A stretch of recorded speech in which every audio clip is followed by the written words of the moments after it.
Segera akan Anda ikuti Kojah Sastra bersama saya Ribut Ahwandi.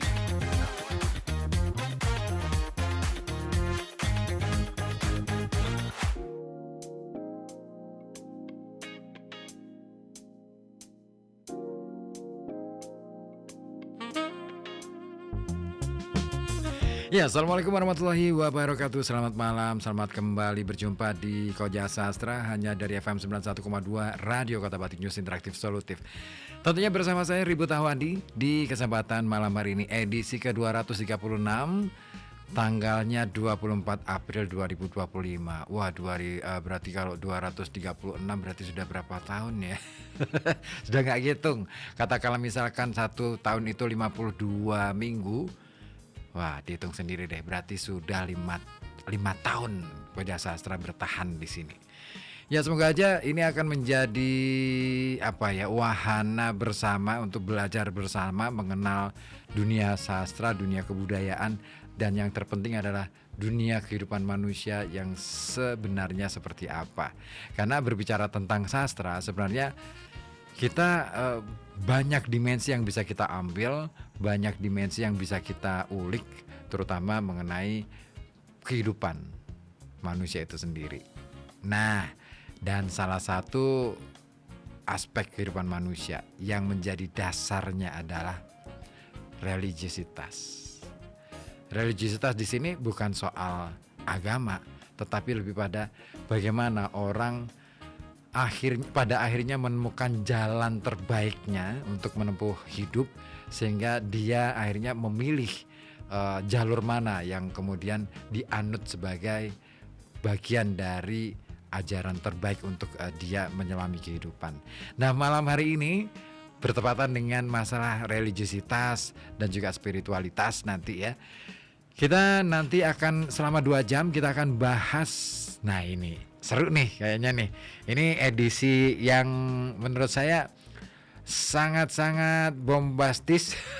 Bombastis enggak sih, tapi lebih pada ini langka banget. Ini sesuatu yang baru di Kojah Sastra, bahkan mungkin di Kota Pekalongan, di RKB lagi. Kita bahas soal Alkitab. Wah, ini seru banget.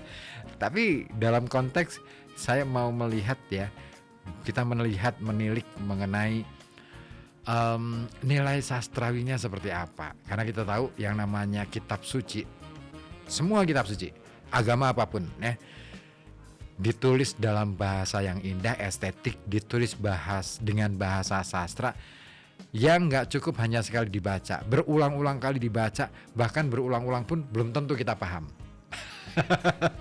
Nah, makanya saya hadirkan bintang tamu kita yang sangat spesial. Saya menyapanya Pak, Mas, Om. Kayaknya Mas aja deh ya, biar lebih akrab gitu ya. Mas Gregorius Bramantyo Agung Putranto. Bener ya? Gregorius Agung Bramantyo Putranto. Oh, Agungnya dulu ya, Agung Bramantyo Putranto. Itu nama panjang banget. Ya, kalau dari Katolik itu kan ada nama baptis ya, Mas ya. Iya. Jadi saya sejak kecil itu udah dibaptis sejak bayi. Dan orang tua saya mengambil nama tambahan dibaptis itu juga masuk di akte sih kalau saya itu Gregorius. Harusnya dengan bahasa Latin Gregorius Magnus, Gregorius Agung itu. Nah, kemudian nama itu tuh kalau pernah ada orang yang hidup dengan nama Gregorius Agung itu, dia seorang, kalau saya baca riwayatnya, seorang pujangga gereja. Wow, tepat banget nih. Maka ada lagu-lagu Gregorian. Nah, lagu-lagu Gregorian itu sebenarnya bukan Gregorius Agung yang bikin, cuman dia mengumpulkan dan membuat sistematisasi lagu itu dari suasana mungkin untuk duka, untuk puji-pujian. Nah, yang dipakai sekarang ini di gereja lagu Gregorian dari Gregorius Agung itu. Aku juga penyuka musik-musik Gregorian. Iya, bikin ngantuk sebenarnya. Iya sih ya, tapi menurutku karena dengan kebiasaan musik yang begitu, terus kemudian pindah ke sini gitu kan, berasa wah ada sesuatu, ada nuansa yang berbeda gitu loh. Ada sesuatu yang baru menurut pengalaman saya waktu itu. Wah, asik juga sih. Tapi ini ya kecenderungannya lebih flat gitu loh. Iya. Iya kan? Musik-musik Gregorian itu lebih flat karena mungkin bawaannya lebih ke bagaimana apa ya istilahnya, membawa orang supaya masuk jiwanya ke dalam lagu itu. Iya. Gitu kan. Ada alunan dari lembut, mengeras, lembut lagi. Nah, Alurnya kelihatan banget Iya. kalau Gregorian itu. Oke, Mas Gregorius, ini kesempatan yang luar biasa. Saya ngajak Anda untuk bisa hadir di Koja Sastra ini spesial banget loh. Karena gini, saya sudah lama pingin menghadirkan jenengan, tapi kapan waktunya ya yang tepat, akhirnya malam ini ternyata. Topiknya juga gimana gitu ya. Iya, memang harus dibikin seperti itu supaya orang juga jadi tahu bahwa ternyata berbicara sastra tidak melulu.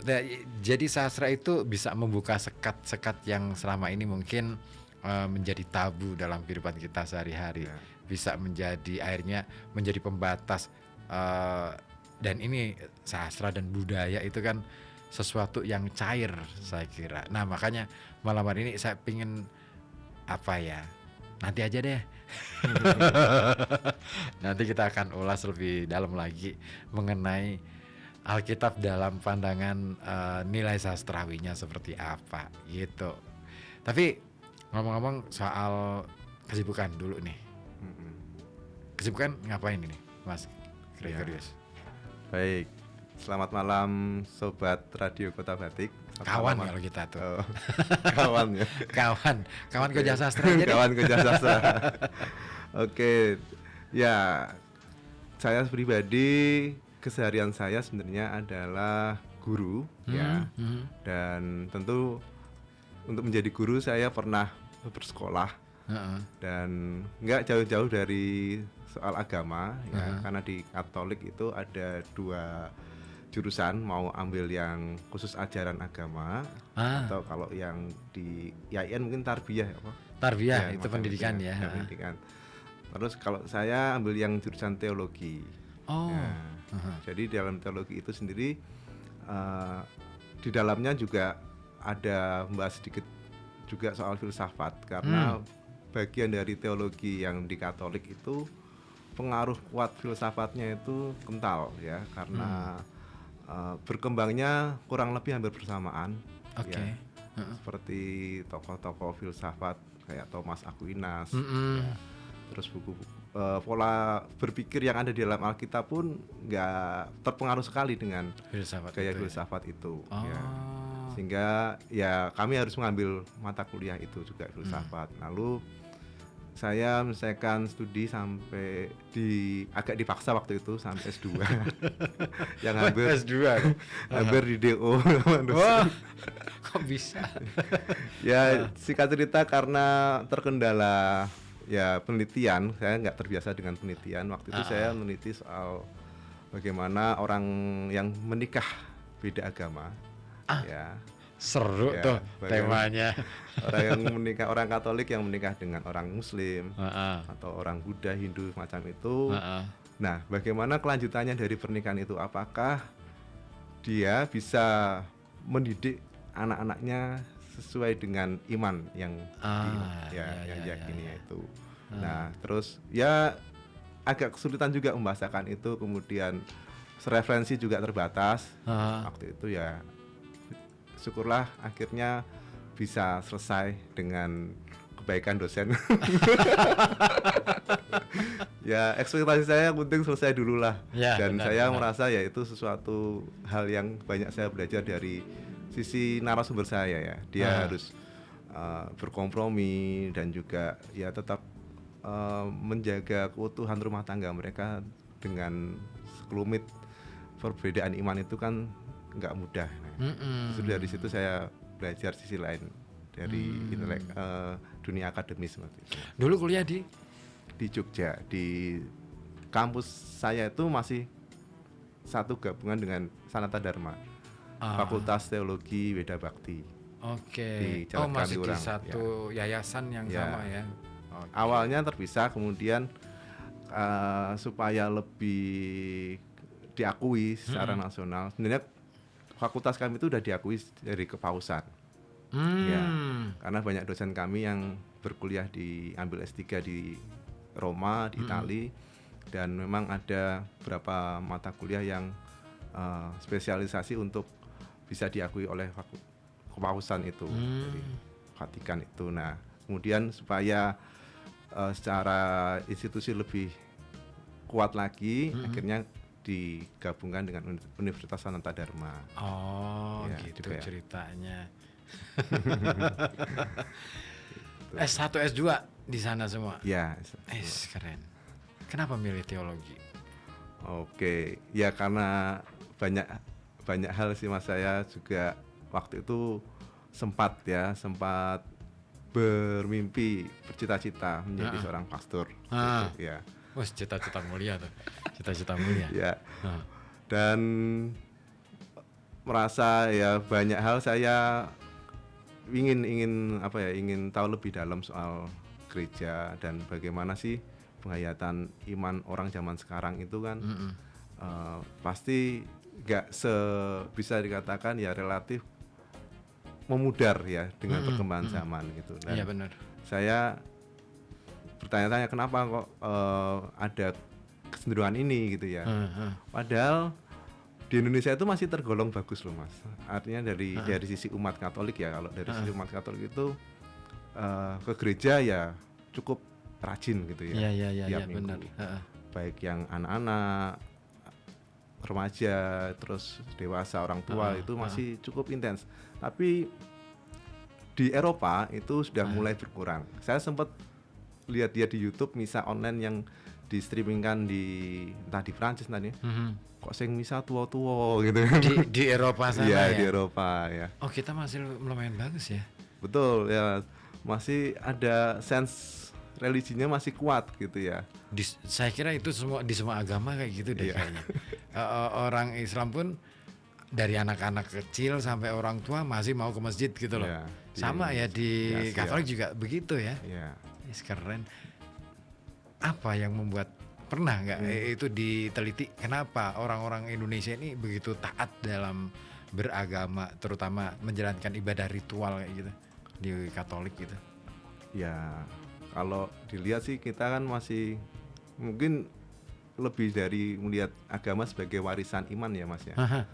Nah, dan di situ kan orang tua kan masih ada ikatan yang ya kalau orang tuanya menganut Buddha ya anaknya paling enggak ikut orang tuanya. Atau nanti kalau mau pindah ya setelah nanti dewasa gitu. Dan banyak yang masih menjaga keutuhan keluarganya itu dengan satu iman itu misalnya. Dan ya kita masih banyak kegiatan-kegiatan yang variatif di Indonesia itu bisa menyapa yang anak-anak, yang generasi muda itu bisa aspirasi mereka bisa ketampung gitu loh Mas di kegiatan itu. Contohnya ya kalau di Katolik itu ada orang muda Katolik ya kegiatannya benar-benar kayak anak muda begitu ya. Main musik, kemudian wisata atau outbound semacam itu. Jadi mereka masih dipupuk imannya, masih diperhatikan, difasilitasi juga. Yang suka ngeband ya ada studio band, ada beberapa gereja punya studio band gitu. Ya akhirnya anak-anak muda itu juga tidak melihat gereja sebagai tempat ibadah. Bahkan dulu sebelum pastor yang sekarang itu saya pernah ngobrol-ngobrol, dia berharap gereja itu sebagai rumah kedua mereka gitu. Wow. Mau wifi-nan, asal jangan main PS. Atau umumnya gitu. Ini keren loh. Saya melihat bahwa ternyata agama ya di masyarakat kita lah ya, di masyarakat Indonesia itu memegang peran penting dalam pembentukan karakter, dalam pembentukan kultur. Betul, ya. Saya ngelihatnya begitu. Dengan fenomena itu kan saya bisa berusaha menangkap bahwa kalau begitu iya ini adalah sesuatu yang istimewa yang hanya mungkin dimiliki oleh Indonesia dibandingkan dengan negara-negara lain. Artinya agama menjadi prinsip yang diturunkan dan kemudian akhirnya menjadi kebiasaan dalam kehidupan sehari-hari sampai kemudian menjadi nilai di dalam menjalankan keseharian mereka masing-masing. Ini keren banget. Saya kira ini keren banget. Keren loh. Saya baru ngeh loh ini. Iya, kalau saya baru dengar cerita soal itu. baru dengar bener. Ini keren. Artinya ya begitulah cara beragama orang Indonesia. Di semua agama gitu loh. Meskipun nggak mudah juga ya, karena kayak Katolik itu kan bukan agama yang asli kan. Ya banyak agama yang mana asli. Agama yang asli nggak ada sih. Ya dari tanah kan? Indonesia yang punya jumlah umat banyak itu kan dari luar begitu ya Mas ya. Tapi itu bisa diakomodir diinkulturasikan lah kalau itu dia. Atau jangan-jangan pemahaman tentang agama kita sudah kuat dari dulu, terus kemudian begitu datang agama baru, ini yang kemudian dikuatkan oleh cara berpikir orang kita. Bisa jadi seperti itu sih. Ya. Maka kemudian itu menjadi kebiasaan sehari-hari. Ayo harus ke tempat ibadah, ayo harus ke kan gitu. Bisa jadi sih. Nah, malam hari ini itu ya, bahwa ternyata asik juga nih. Saya jadi mendapatkan insight baru tentang agama nih.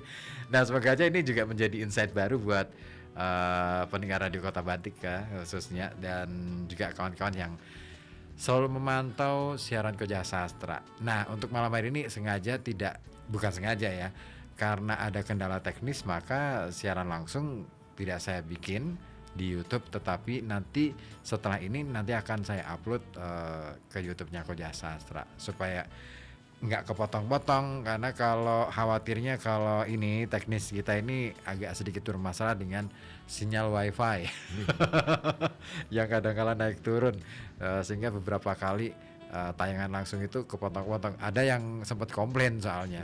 Makanya kemudian deh saya siasati deh, kayaknya lebih baik di record dulu baru nanti di upload gitu, kayaknya gitu sih.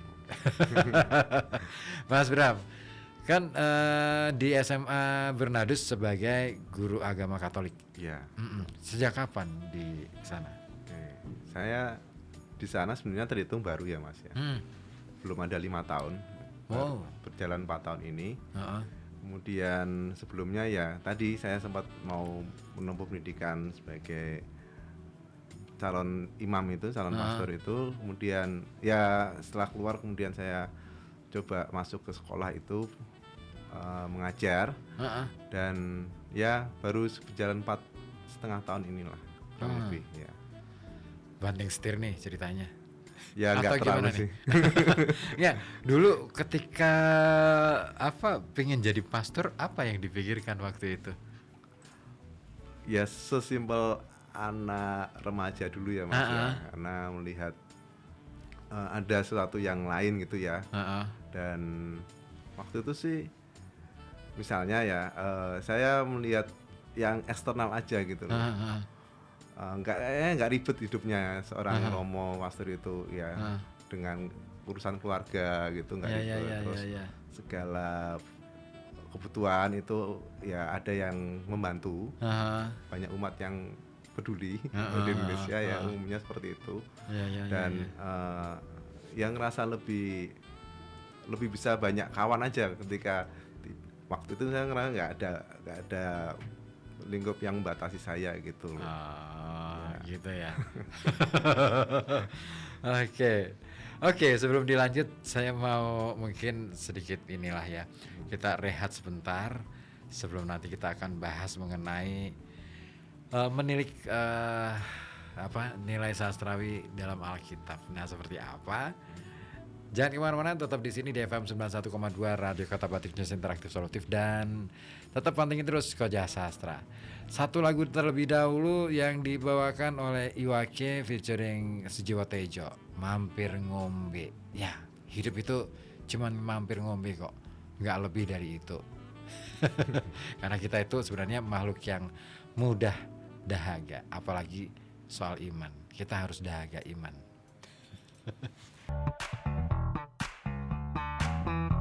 Koja Sastra akan kembali setelah beberapa pesan berikut ini.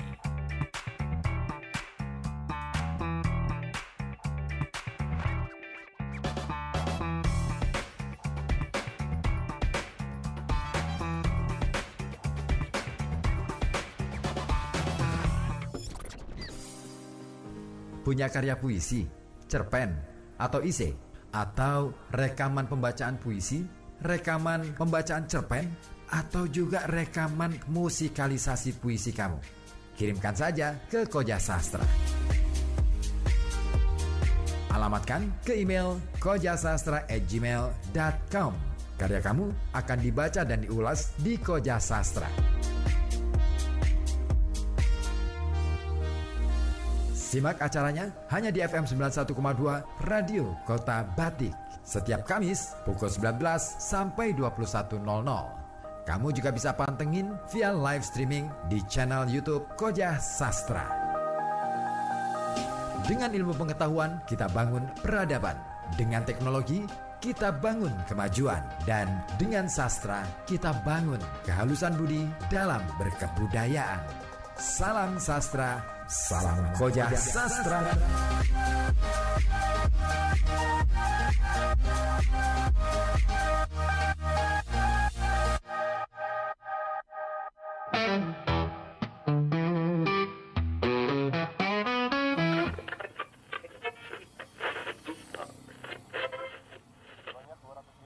Bang, biasa rokok tanpa cukai 1 slop bang. Aman bro, nih sudah saya siapkan buat kamu. Gawat bro, ada mobil patroli. Tahu nggak kamu, rokok tanpa cukai atau rokok ilegal bukan cuma merusak kesehatan, tapi juga melanggar hukum. Ya, rokok ilegal mengandung bahan berbahaya, bisa merusak kesehatan kamu. Makanya jangan sekali-kali melanggar Undang-Undang Republik Indonesia Nomor 39 Tahun 2007. Selain kena denda besar, kamu juga bisa dipenjara. Mau dipenjara? Makanya dukung dong Indonesia dengan memilih rokok yang sah. Beli rokok hanya di tempat yang terdaftar dan sah. Jangan pilih yang ilegal. Rokok ilegal murah sih, tapi berbahaya. Ayo, gempur rokok ilegal.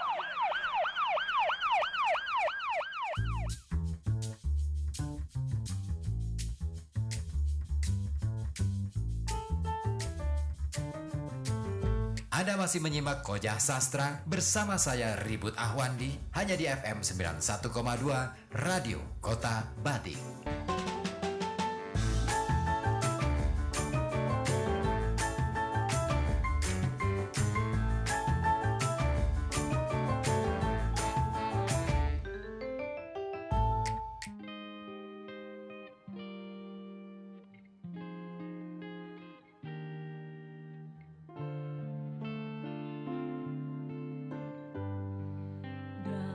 Secangkir teh ada hati Jogja yang lembut meleleh. Dalam secangkir kopi ada hati Jogja yang alon-alon waton happy. Dalam secangkir senja ada hati Jogja yang hangat berbahaya.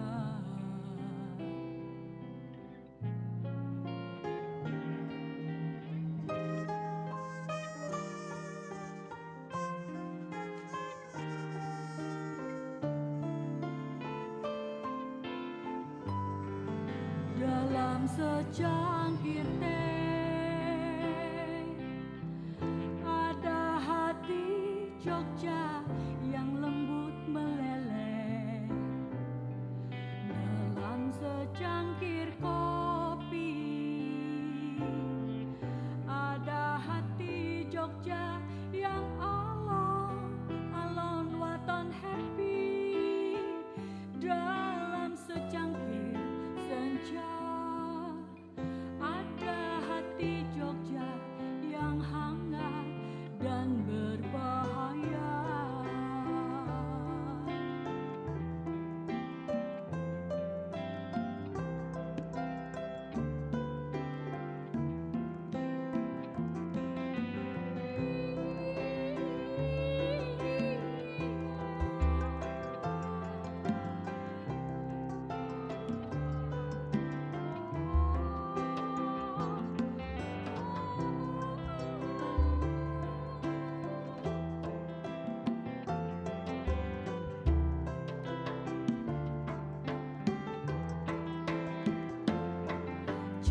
Ya, masih Anda dengarkan Koja Sastra dari FM 91,2 Radio Kota Batik News Interaktif Solutif. Baru saja meluncur ke ruang dengar Anda sebuah musikalisasi puisi yang dibawakan oleh Opi Andaresta dari puisinya Joko Pinurbo, judulnya Hati Jogja. Wah, kenapa saya bawakan yang Hati Jogja? Ya, sekaligus mengenang masa lalunya Mas Bram. Ketika masih di Jogja gitu. Asik ya di Jogja. Istri saya orang Jogja, Mas. Ya. Kalau Mas Bram sendiri asli mana? Saya asli Megononan lah, Oh, Pekalongan. Pekalongan. Wah, kok berhasil berarti ya. Sukses nih. Iya. Sukses menjadi orang Jogja. Sampai bisa menggondol orang Jogja. Saya tinggal di Jogja cuma 1 bulan. Wah, 1 bulan tok. Eman-eman banget ya. Waduh, eman-eman banget. Ya, tapi lumayan lah akhirnya bisa tahu bahwa ternyata Jogja sebegitu ngangeninya. Oke. Iya, aku kangen banget kalau ada kesempatan ke Jogja itu, wah, saya habiskan waktu itu, harus full nih, harus bisa merasakan Kadang kalau Jogja. ngerasa masuk ke kota gitu ya, Mas. Pergi jalan-jalan gitu. Bali sama Jogja itu vibe-nya beda loh. Kalau Iya, sekarang. ya benar. Kok bisa gitu ya? Heeh. Entah mungkin udah banyak tulisan tapi ada sesuatu yang nggak ada di kota lain gitu loh, Mas. Iya, emang benar. Iya. Apanya ya? Entahlah.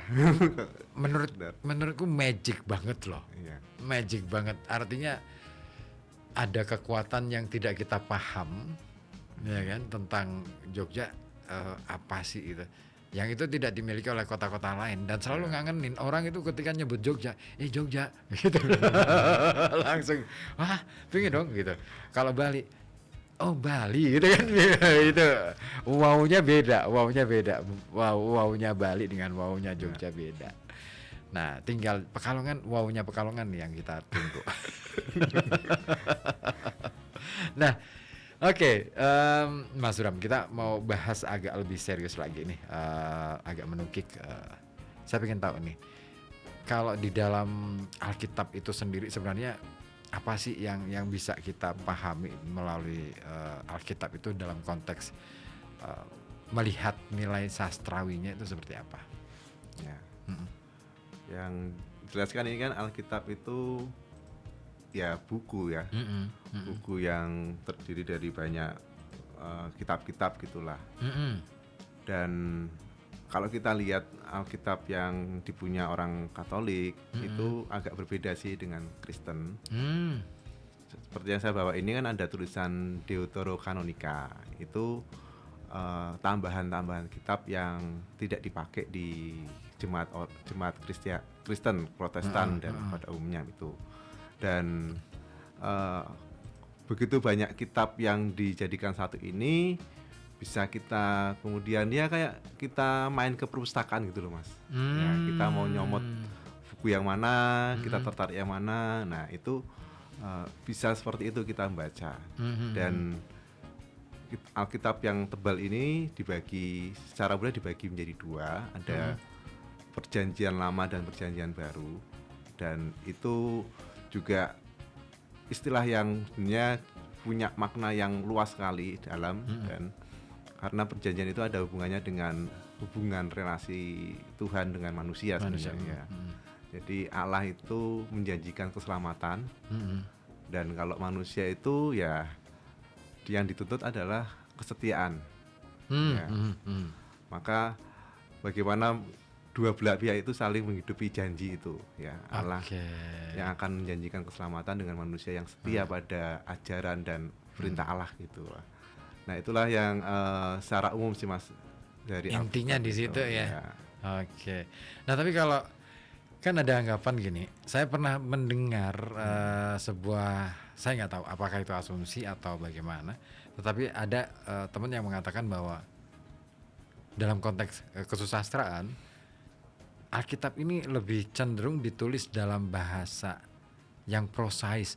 Benar begitu nggak sih? Atau sebenarnya ada yang bentuk-bentuk lain atau yang variatif gitu di dalam Alkitab itu? Ya. Ada sih prosa dalam arti cerita gitu ya, Mas, ya, cerita-cerita dari, maka ada soal asal usul dan juga yang berbau sastra yang kayak dalam bentuk puisi. Ada ya? Ya, ada kitab yang namanya kitab Mazmur itu Heeh, heeh. itu sebenarnya kidung, ya nyanyian jemaat ya. Kidung. Orang-orang Yahudi sering menggunakan itu untuk ibadah mereka. Jadi agama Katolik sendiri sebenarnya akarnya dari agama Yahudi.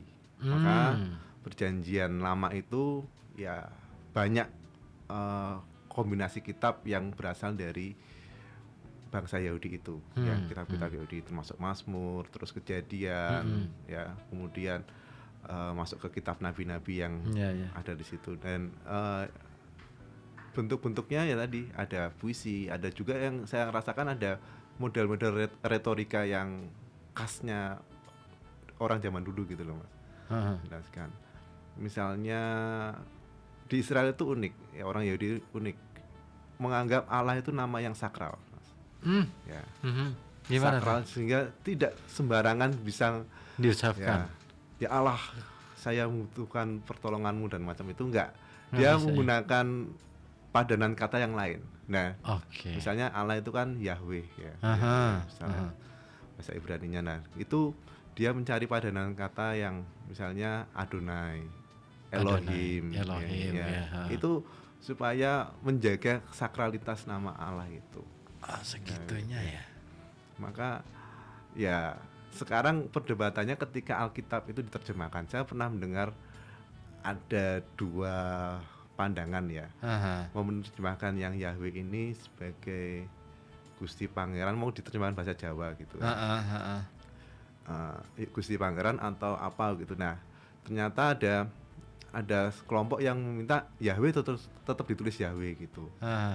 Tapi yang memahami bahwa ini kita harus menghargai konteks budaya Yahudi yang Ya. tidak Sebagai akar, akar sejarahnya gitu ya. sejarahnya tidak sembarangan menggunakan atau mencantumkan nama Yahweh itu dalam tulisan atau dalam ucapan gitu. Maka ya kita cari Yahweh itu jangan diterjemahkan letterlek gitu loh. Dan di sini juga tertulis ya Tuhannya itu bukan Tuhan, Tuhannya itu T-nya Tuhan itu kapital semua Mas. Bukan Oke. T-nya tok yang di kapital, tapi Tuhan untuk menyebut Yahweh itu Tuhannya di kapital semua. Terjemahan itu. Kenapa seperti itu? Ya tadi untuk nilai sakralnya itu tadi ya. Menandai. Oke. Sampai segitunya ya. Iya. Artinya berarti wah ini menarik. Karena kan dalam konteks tata tulis bahasa Indonesia Tuhan ya T-nya aja yang gede. Iya, betul. Ya kan?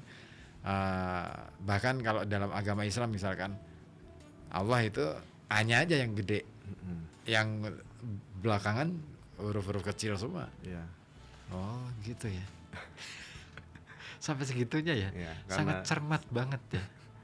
Ya sampai nggak bisa sembarangan itu, walaupun itu konteksnya kita lagi berdoa, mungkin orang Yahudi nggak sembarangan, nggak akan pernah ngomong Yahweh gitu. Dia pakai kata lain. Oke. Berarti dengan begitu Alkitab ini akarnya dari kitab-kitab agama Yahudi gitu ya. Agama Yahudi. Aha. Kapan itu boleh diceritakan seperti apa perjalanan kitab Alkitab itu sendiri dari bangsa Yahudi sampai kemudian seperti yang sekarang barangkali. Oke. Cukup panjang ya Mas. Pasti sebelum Masehi itu ya. Yang saya tahu sih itu sebelum ditulis memang ada tradisi lisan Mas. Ya, sebuah tradisi yang orang saling berkumpul, dongeng lah ya. Kemudian dari kakeknya cerita ke anaknya, anaknya cerita ke cucunya, dan dalam tradisi lisan itu tuh yang diceritakan adalah cerita-cerita para leluhur mereka.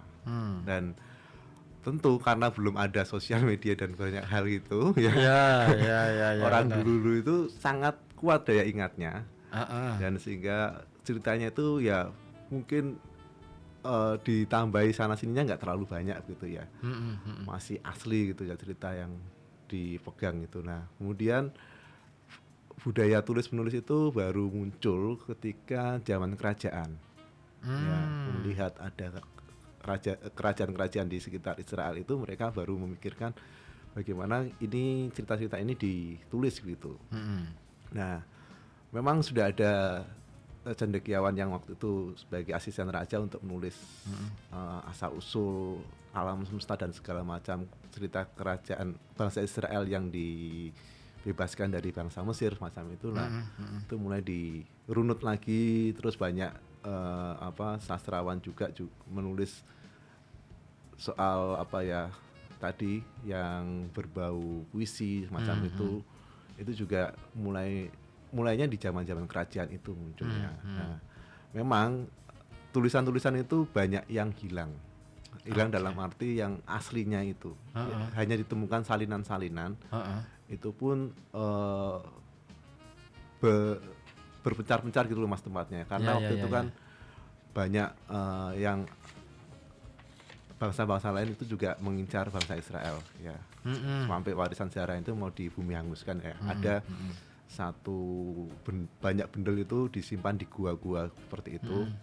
Nah, itulah yang ditemukan kemudian sampai oleh para ahli itu dicoba dibaca lagi. Mereka yang memahami bahasa Ibrani, bahasa Aram, bahasa Yunani waktu itu mencoba mensistematisasi, dibaca lagi, dipahami betul-betul. Memang pekerjaan yang cukup berat waktu itu untuk ahli-ahli bahasa untuk mensinkronkan itu.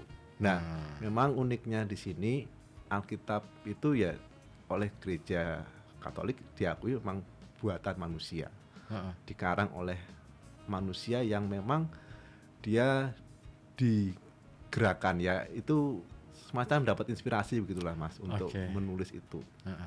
Nah, jadi tulisan-tulisan itu tidak sekedar ya seperti kita membuat cerpen atau apa atau novel gitu enggak, tapi memang benar-benar ini ya ada kaitannya mungkin dengan sejarah, tapi itu sebenarnya kan buah permenungan mereka, refleksi iman mereka atas pengalaman semasa bangsa Israel itu menjalani perjalanan ke tanah yang dijanjikan Tuhan itu.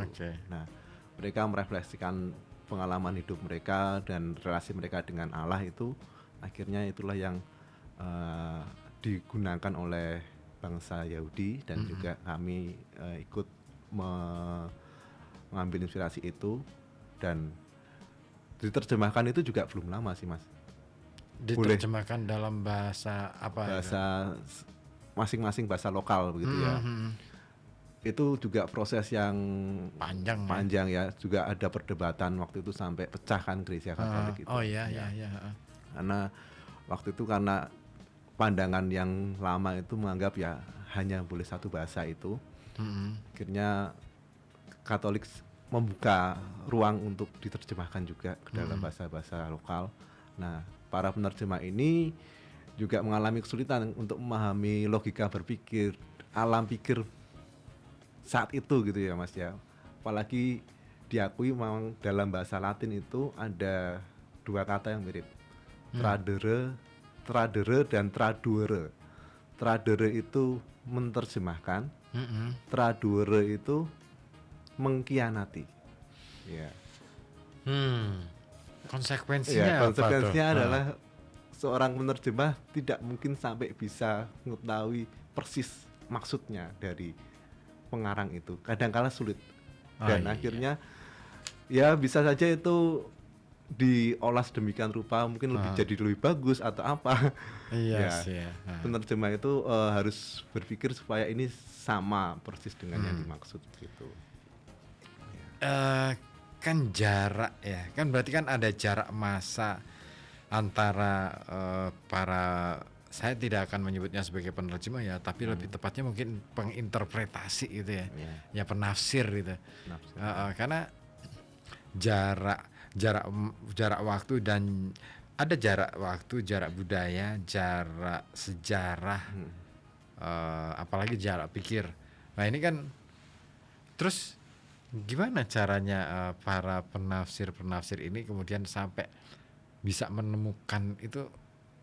Itu gimana tuh caranya waktu itu?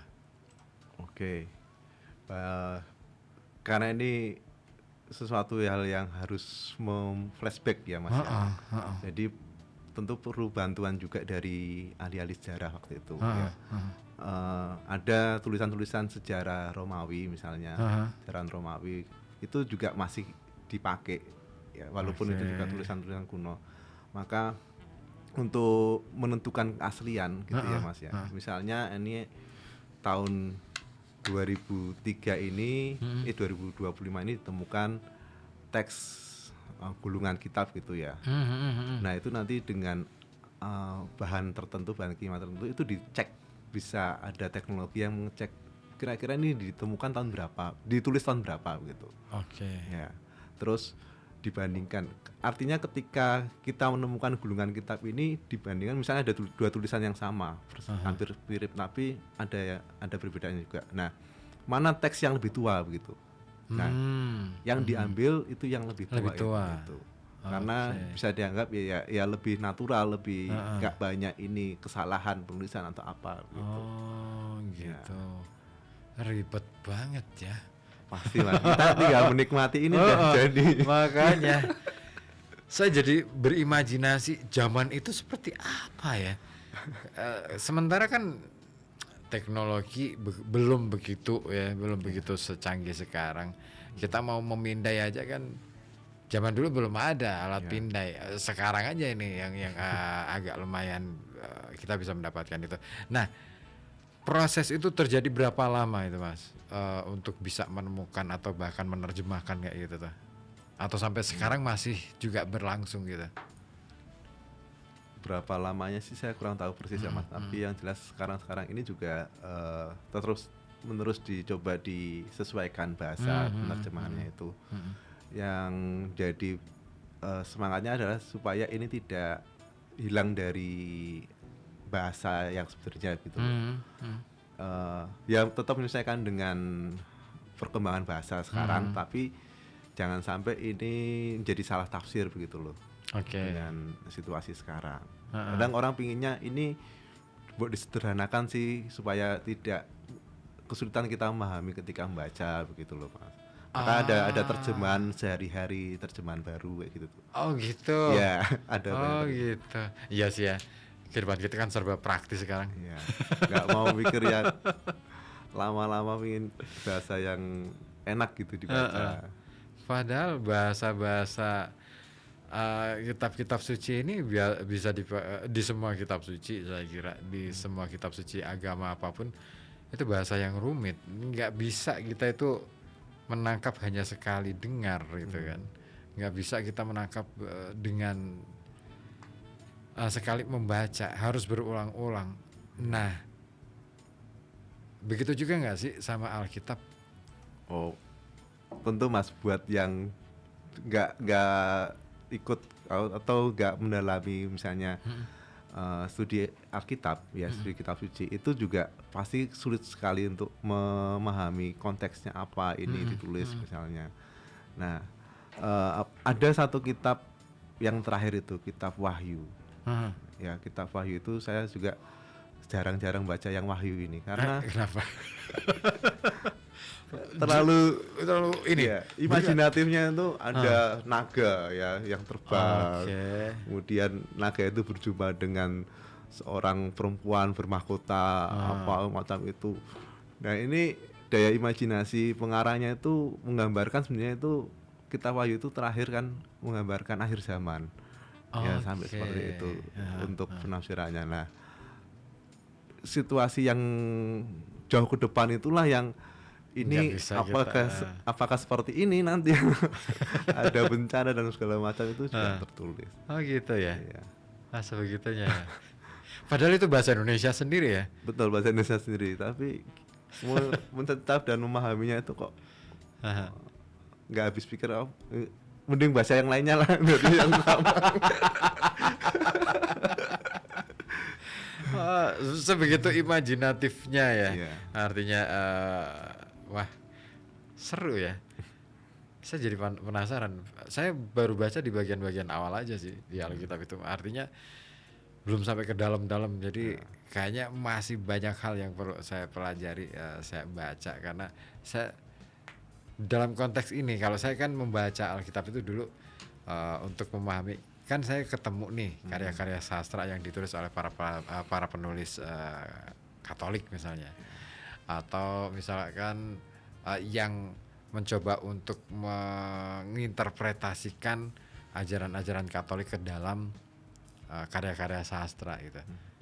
Nah, untuk bisa memahami itu, akhirnya kan saya harus baca sumbernya nih, Alkitab salah satunya, terus kemudian buku-buku yang lain gitu. Itu masih baru di permukaan. Saya menikmati si Enjoy karena bahasanya bahasa Indonesia gitu. Tapi ya itu tadi bener yang jenengan katakan. Ini gimana sih cara memahaminya, cara apa ya? Cara berpikirnya. Oke. Itu yang agaknya. Nah, itu gimana tuh? Nah, sebelumnya memang tadi ya, ini karena kumpulan kitab ya Mas ya. Jadi kita kan harus memahami ini masuknya jenis kitab yang menggambarkan apa, lebih fokusnya kemana begitu. Ada 4, kalau dalam Perjanjian Lama itu ada 4 paling enggak. Yang pertama itu kitab sejarah, ya dari kitab sejarah itu dari Kejadian, Keluaran, dan Ulangan itu yang Taurat itu ya, Taurat itu tentu sejarah bangsa Israel. Tadi yang kitab Kejadian itu tadi sejarah alam semesta, ada manusia pertama itu. Terus yang kedua kitab sastra kebijaksanaan. Ya, itu ada prosa, puisi dan nyanyian itu. Nah, itu lebih ke hal-hal yang filosofis. Ya, Mas, ya. Lebih ke filosofis ya. Kitab sastra kebijaksanaan. Kemudian ada kitab nabi-nabi. Ya, itu bagaimana Allah mengutus para nabi yang diutus ke bangsa Israel. Lalu ada juga yang Deuterokanonika, itu kitab yang menghantar orang sampai ada masa di mana bangsa Israel itu mencoba bangkit dari keterpurukan waktu itu ya, setelah dihajar habis-habisan oleh bangsa Yunani ya. Iskandar Agung itu ya waktu itu kan, masa-masa itu juga porak-poranda. Nah, Deuterokanonika ini masa-masa menjelang Yesus itu lahir. Nah, itu dipakai oleh orang-orang Katolik karena banyak inspirasi juga di situ. Nah, kita tinggal perlu menyesuaikan diri, ini jenis kitab yang mana begitu, supaya kita bisa mudahkan ini memahami cara berpikirnya tadi, Mas. Banyak bahasa-bahasa kiasan tadi. Ya. Terus ada misalnya yang secara umum bisa dilihat dengan dua sumber ya. Misalnya yang sumber pertama itu sumber penulisan yang pertama itu dari tradisi Yudaisme. Ya. Yudaisme. Ya. Itu gimana? Yudaisme itu Yudaisme apa? itu jauh lebih apa ya, personal ya, menggambarkan Allah itu seperti manusia, antroformisme itu ya. Oh iya. Allah jalan-jalan di taman, seperti Allah yang menyapa manusia. Itu unsur kedekatan banget ya, dari mungkin dari masyarakat sekitar itu ya. Terus ada tradisi Imam Elia itu yang itu lebih ke menceritakan asal usul tadi ya, nasab macam itu ya. Itu menceritakan Abraham seperti itu punya anak, ini anaknya sekarang gimana yang itu. sampai kemudian muncul Raja silsilah Daud, itu ya, bener ya? Iya. Saya baca yang di bagian itu mumet saya. Bener. Itu sampai detail sekali kan mereka Iya, punya. bener. Kok bisa ya? Saya kadang ya itu yang akhirnya saya mikir, kok bisa sih menelusur sampai sedetail itu gitu loh. Keturunan-keturunannya, anak-anaknya ada berapa, terus kemudian cucunya, cicitnya sampai segitu loh. Dan ada juga catatan-catatan misalnya untuk beribadah ritualnya harus apa gitu tuh. Itu tradisi yang tadi dibawa oleh imam-imam saat itu. Oh iya. Mereka mencoba apa ya istilahnya, mewariskan nantinya ke generasi berikutnya supaya itu tetap dijalankan gitu. Gitu. Ya. Terus apa lagi selain itu? Ya selain itu kan kita masuk ke perjanjian baru. Perjanjian baru itu lebih banyak ya cerita-cerita yang intinya pada Yesus itu ya. Yesus yang hidup dan akhirnya wafat, bangkit lagi itu, kemudian diteruskan ajarannya oleh para muridnya ya. Mungkin kalau nggak ada Yesus nggak punya para murid ya sudah hilang ajarannya kali. Oh, Tapi gitu ya. karena rencananya tadi ya Yesus punya para murid, 12 murid atau rasul itu yang ikut menyebarkan ajaran Yesus. Dan dulu belum ada Katolik, nama Katolik itu belum ada. Hanya orang dikenal sebagai orang Kristiani, orang pengikut Yesus Kristus itu. Nah, terus Kristus itu sendiri kan bahasa Yunani dari Mesias, ya. Nah, ajaran Yesus itu kemudian ada ditulis oleh para rasul dalam surat-surat. Apalagi Paulus itu. Oh iya, surat-surat di bagian belakang Ya, itu ya. surat Paulus itu banyak banget. Itu menariknya seperti tanya jawab itu loh, Mas. Ya, Umat ya, punya ya, permasalahan apa, terus Ya. Paulus menulis surat dari penjara, terus dikirimkan lewat temannya. Ini tolong dibacakan ke jemaat Korintus, jemaat Efesus, ya. Nah, Paulus itu yang bisa masuk ke daerah-daerah Yunani, Efesus, Korintus, Galatia, itu tuh daerah-daerah yang belum banyak mengenal Yesus saat itu. Justru dia berani masuk ke sana, bahkan sampai matinya di kota Roma. Dengan kata lain, Paulus adalah tokoh yang bisa dikatakan penyebar di era-era awal gitu ya. Betul, ya, menyebarkan ajaran itu dengan konteks masyarakat yang di sana. Itu ya. Oke. Menarik ya ternyata. Saya baru ngerti bener. Ini aku belajar bener nih akhirnya. Aku akhirnya belajar nih. Luar biasa. Ya semoga aja ini menjadi pembelajaran buat semua ya, yang supaya jadi ngerti bahwa oh ternyata begitu ya. Nah, kita aja saya aja deh yang muslim aja belum tentu loh sistematika itu paham gitu. Makanya saya kira ini menjadi sesuatu yang menarik malam hari ini. Saya jadi belajar dan kita akhirnya bisa oh begitu. Nah, kita akhirnya jadi tahu satu sama lain dan sudah nggak ada urusan lagi dengan yang namanya perbedaan itu. Semoga ini menjadi pencair suasana di Kota Pekalongan. Setuju, Mas. Oke, saya masih akan lanjut lagi ya sampai pukul 9 malam nanti. Tapi sebelumnya saya pengen menyapa terlebih dahulu yang sudah bergabung. Ada Zainal di Banyurip ya, terima kasih. Terus kemudian Mama Sasha di Kajen juga ikutan bergabung lewat WA, selalu menyimak aja katanya. Oke deh. Ya pokoknya simak aja ya. Ya, dan ini semoga aja ini menjadi wawasan baru untuk semuanya. Nah, saya akan hadirkan satu musikalisasi puisi karya yang dibawakan oleh siswa-siswi SMA Negeri 1 Tabanan, Bali. Dari puisinya Cynthia Haryadi, judulnya Pertanyaan. Tetap di sini di FM 91,2 Radio Kata Batik News Interaktif Solutif di Koja Sastra. Karya Cinta Haryadi.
Koja Sastra akan kembali setelah beberapa pesan berikut ini.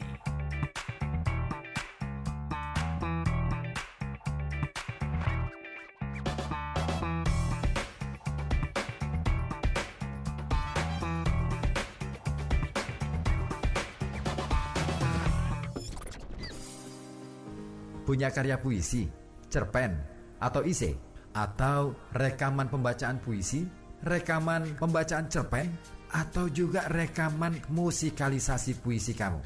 Kirimkan saja ke Koja Sastra.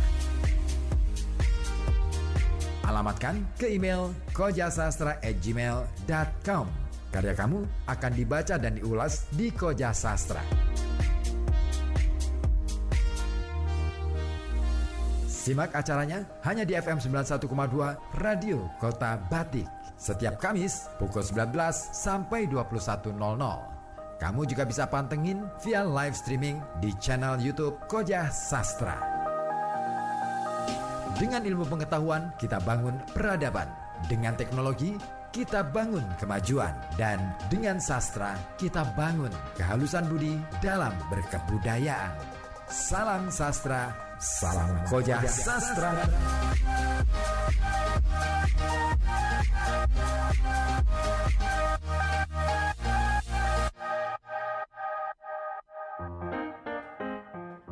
Bisnis bukan hanya berburu laba, bukan sekedar untuk menjadi kaya raya, apalagi semata-mata untuk foya-foya.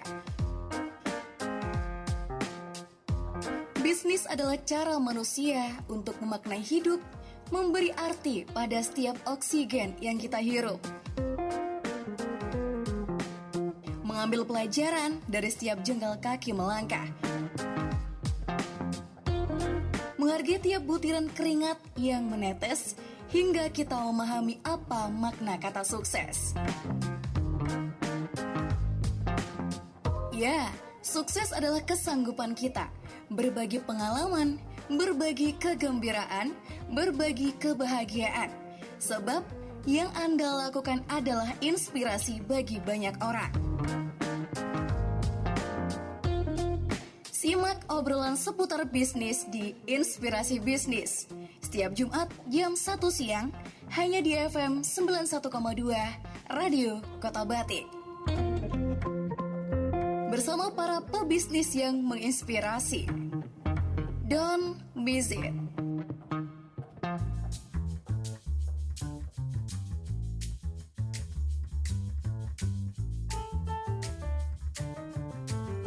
Anda masih menyimak Koja Sastra bersama saya Ribut Ahwandi hanya di FM 91,2 Radio Kota Batik.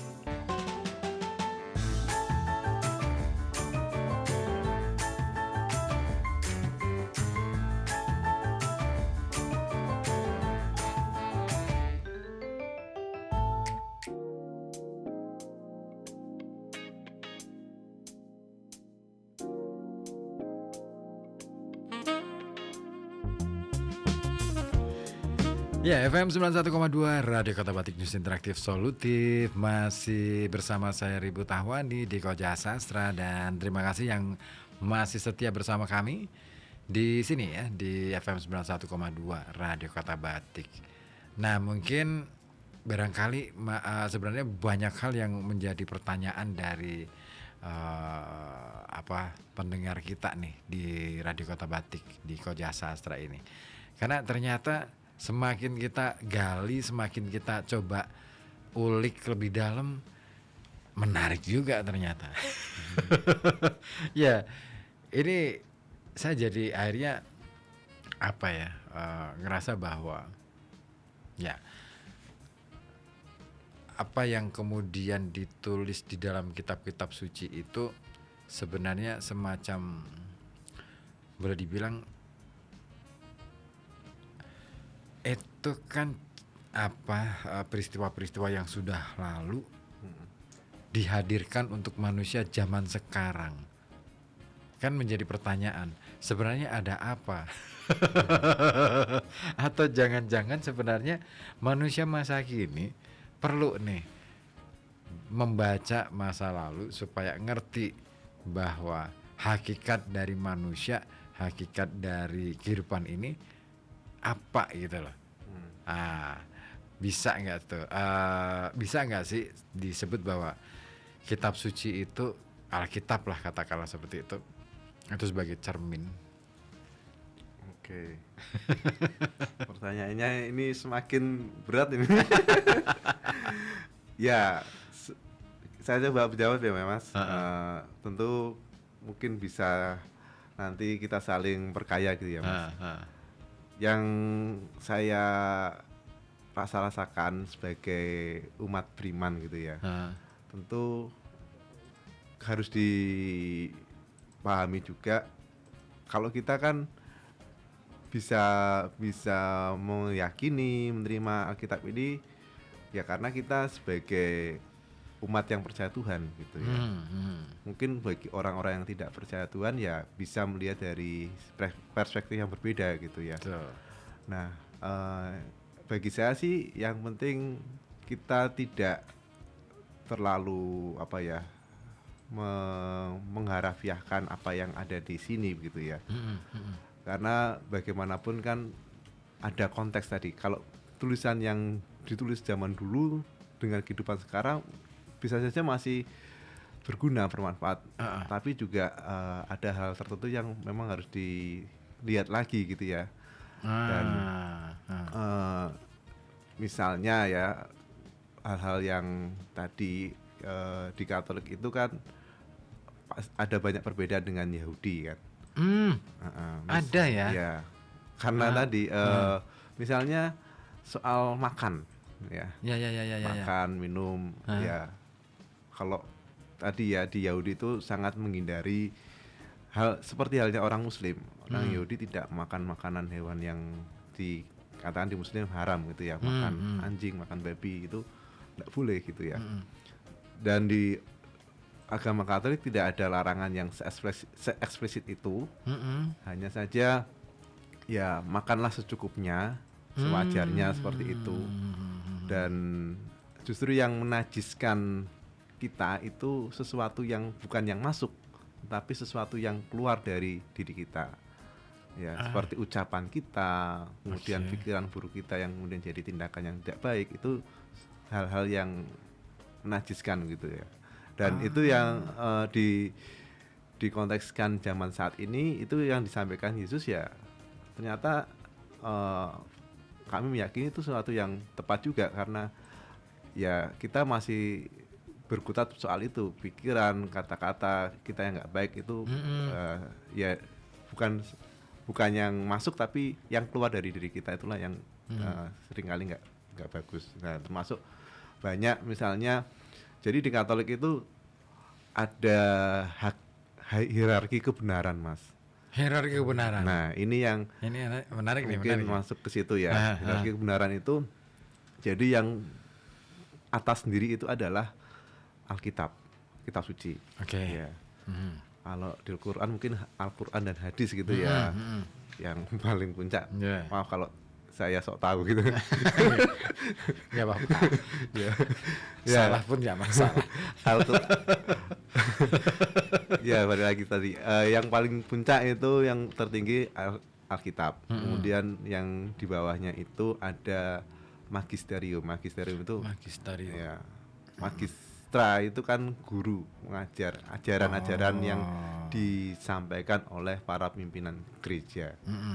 Ya, itu dalam bentuk dokumen yang menanggapi soal jemaat. Ya. Kayak surat Paulus tadi itu berarti, atau gimana tuh? Ya, lebih mirip-mirip gitu. Lebih kekinian maksudnya. Kekinian ya. Sudah muncul agama Katolik. Paulus kan belum terinstitusikan sebagai agama. Jadi gereja Katolik itu punya banyak dokumen ajaran iman dan sosial. Nah, itulah yang dimaksudkan sebagai magisterium. Dan di magisterium itu juga ada setara gitu dengan tradisi Mas. Ya, ada yang namanya tradisi gereja misalnya. Kayak Natal. Itu tradisi ya, masuknya, tradisi gereja ya. Yang dihidupi sampai saat ini. Misalnya orang bawa, kalau Katolik kan rosario itu tasbih. Ya. Itu kalau kita cari di Alkitab kan nggak ada. Nggak ya. ada. Aku Iya. mencari juga nggak ada. Nggak ada di Iya. situ. Maka itu tetap dianggap hal yang penting gitu ya, tradisi itu ya. Dan bisa sifatnya universal, banyak Iya. gereja tempat, tapi juga bisa yang sangat lokal ya. Hmm. Misalnya kayak ziarah itu kan juga tradisi. Mm-mm. Ziarahan. Terus yang di bawah magisterium itu ada yang ketiga itu hukum gereja Hukum gereja. ya, atau istilah teknisnya kitab hukum kanonik. Kanon itu kanon, pasal-pasal ya. atau macam itu ya. Aha. Nah, itu banyak pasal di situ sekitar 1.500-an, tapi yang menarik di situ adalah pasal yang terakhir untuk ya itu katanya sebagai kesimpulan bahwa salus animarum suprema lex, hukum yang tertinggi adalah keselamatan jiwa-jiwa. Itu. Maka segala hal yang mungkin secara hukum keliru, secara hukum, secara ajaran, tapi ini demi keselamatannya dia. Misalnya, Ya. Mas Ribut orang Muslim ketemu dengan tetangganya, dia kayaknya sering ke gereja tapi katanya belum dibaptis. Nah, saya tuh ngobrol-ngobrol sama Bram, caranya membaptis itu saya tahu. Saya melihat tetangga saya itu sekarat, dia minta, Mas Ribut tolonglah saya dibaptis. Sebisanya Mas Ribut, setahunya Mas Ribut gimana? Nah, orang Muslim yang bisa membaptis itu ya dengan cara yang sama, misalnya aku baptis kamu dalam nama Bapa, Putra dan Roh Kudus, itu baptisannya itu diakui, Mas. Dalam kondisi darurat seperti itu, ya kritis atau dalam situasi perang, orang segala aturan hukum yang awalnya dilarang itu menjadi boleh. Asalkan dia minta ya. Ya, sesuai dengan intensinya, tujuannya itu. Artinya kan dia merasa ada panggilan gitu. Betul. Ya. Oke. Nah, itu kitab hukum kanonik, termasuk nanti ada soal pernikahan dan segala macam itu. Lalu yang di bawahnya lagi itu kebijakan kebijakan pastoral. Pastor itu kan gembala, kebijakan gembala gereja. Jadi hal-hal yang misalnya boleh nggak sih misal ibadat Imlek gitu di gereja gitu, ibadat suronan gitu kan. Kan Indonesia banget. Iya benar. Suronan Selamatan gereja gitu ya. Ya. Terus doa-doa peringatan arwah gitu. Itu silakan para pimpinan gereja lokal ya, kami yang punya merapatkan ya, gitu ya. yang membuat keputusan di situ. Itu.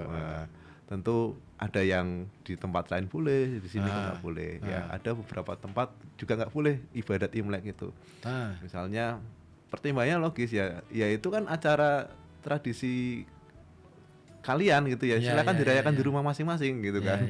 Jangan di gereja ya tempatnya ibadah saja gitu, ibadah kita ya seperti itu. Gitu. Ya, artinya keputusan-keputusan itu pasti didasarkan oleh pertimbangan-pertimbangan yang mateng lah ya. Betul. Nah, ini yang tadi ya yang level keempat itu anjuran atau kebijakan pastoral itu bisa berubah sesuai dengan konteksnya. Tapi juga terinspirasi dari apa ajaran Alkitab, pertimbangan ya yuridisnya, kemudian sisi teologisnya seperti itu. Ini menarik ya. Semakin kesini semakin menarik nih.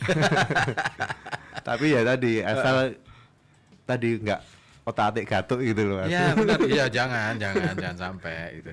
Nah ini yang menarik itu tadi bahwa ada perbedaan antara. Nah perbedaan itu muncul nggak di dalam Yahudi dengan Katolik itu muncul di Alkitab itu dimunculkan di situ atau gimana?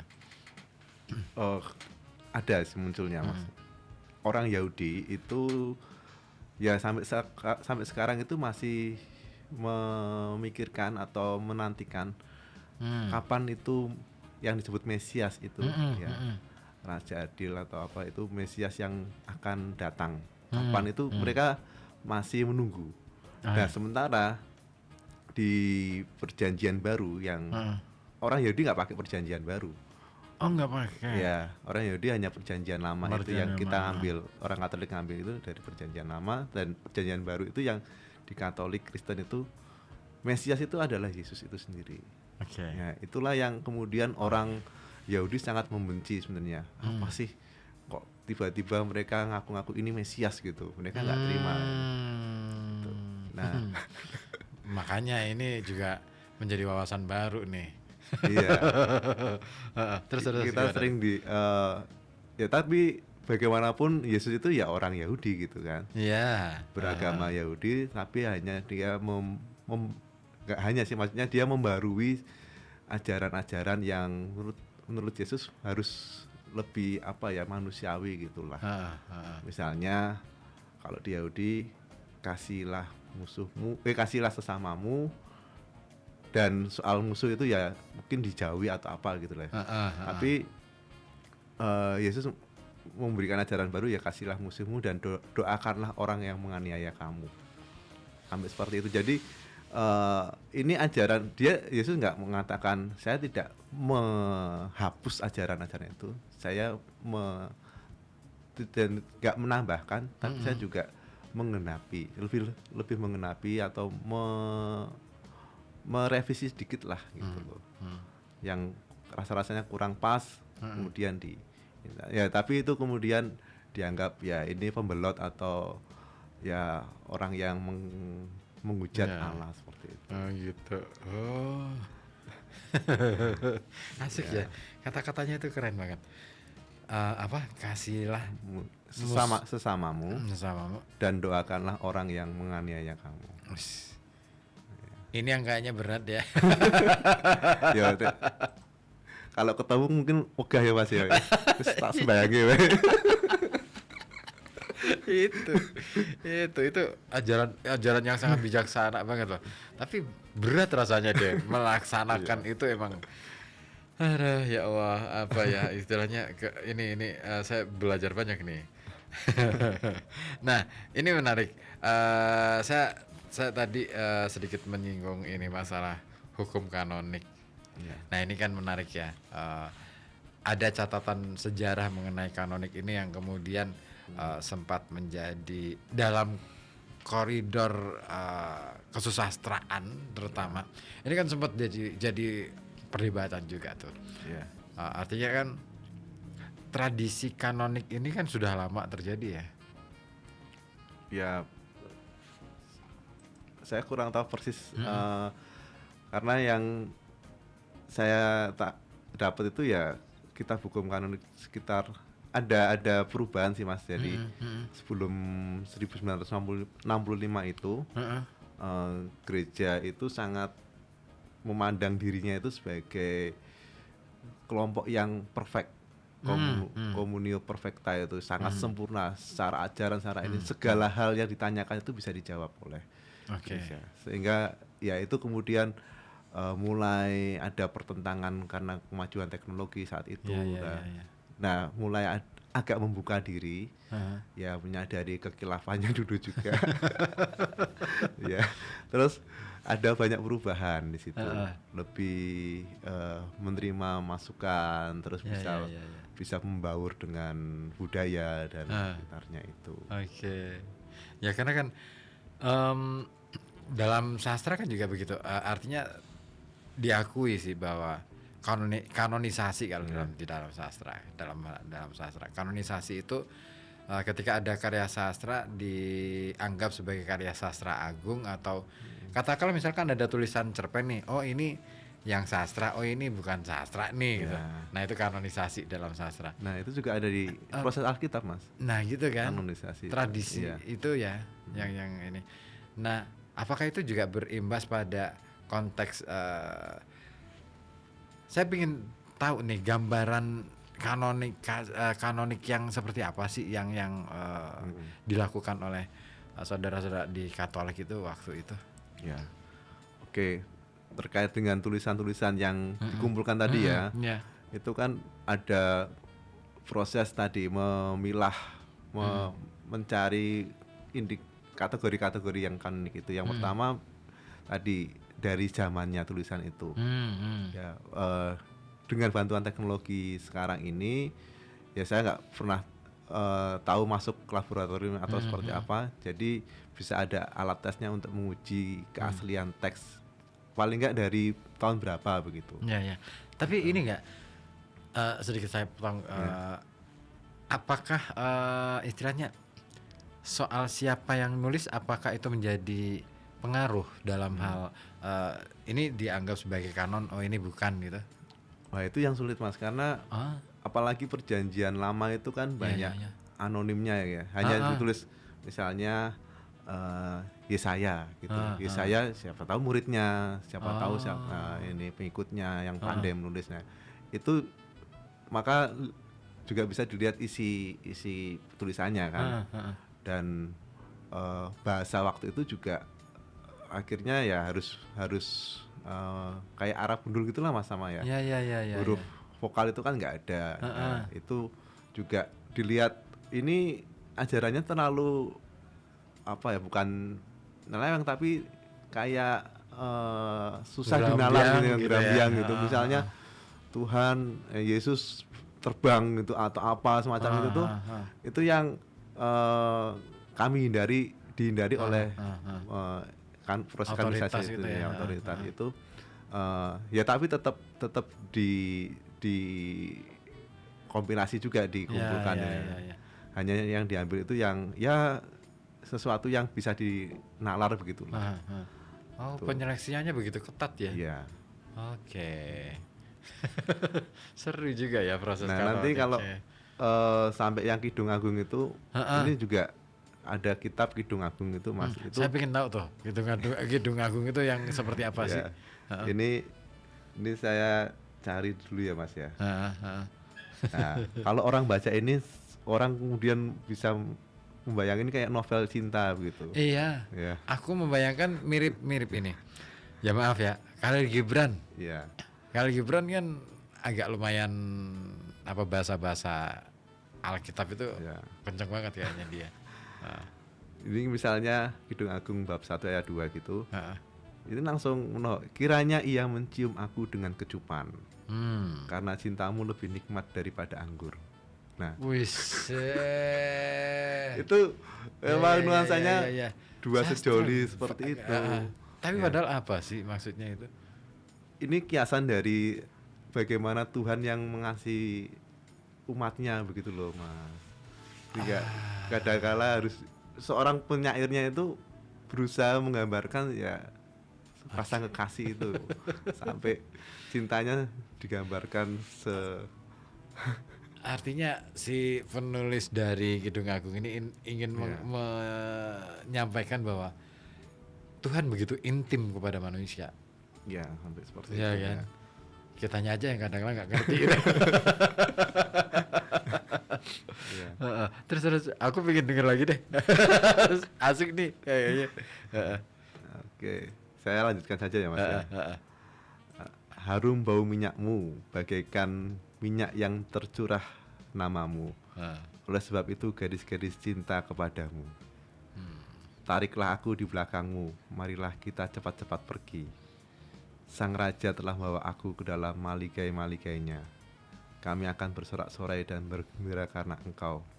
Kami akan memuji cintamu lebih daripada anggur. Layaklah mereka cinta kepadamu. Tuh. Ini kadang tampak kayak rayuan-rayuan. Iya, romantis banget ya. Lihatlah cantik engkau manisku, sungguh cantik engkau, bagaikan merpati matamu, di balik terlekukmu, rambutmu bagaikan kawanan kambing yang bergelombang turun dari pegunungan Gilead. Gigimu bagaikan kawanan domba yang baru saja dicukur, yang keluar dari tempat pembasuhan. Macam itu Pak. Imajinatif banget ya, kuat banget imajinasinya ya. Aduh. Seru nih Kidung Agung ya. Itu kalau ditafsirkan gimana itu Pak? Kalau orang awam gitu kan kadang ini kok. Iya, kalau saya ini tafsir seorang awam yang nggak ngerti Alkitab ya. Jadi wah ini kok kayak ini ya